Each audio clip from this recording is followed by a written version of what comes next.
এই 2 পিস মাছকে হলুদ নুন মাখিয়ে রেখেছি। এবারে কড়াইতে তেল দিয়ে দিলাম, হালকা করে ভেজে নেব, খুব একটা বেশি কড়া ভাজবো না, হালকা ভেজে নেব।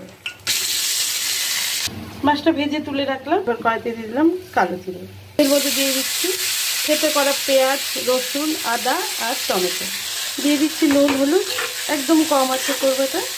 ছোটো ছোটো দুটো এলাচ আর একটু দারচিনি দিয়ে দিচ্ছি। এইবারে দিয়ে দেবো জিরের গুঁড়ো আছে এর মধ্যে, ধনের গুঁড়ো আর লঙ্কার গুঁড়ো, বেসিক যেগুলো মশলা। কষানোর জন্য একটু জল দিয়ে দিচ্ছি।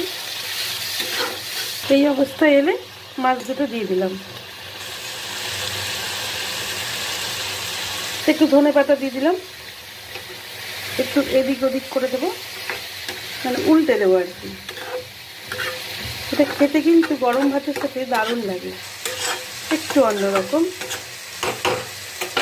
এবার জল দিয়ে দিলাম।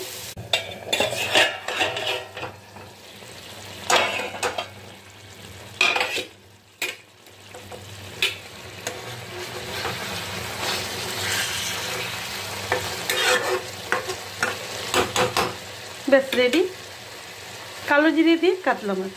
এবার নামিয়ে নেব।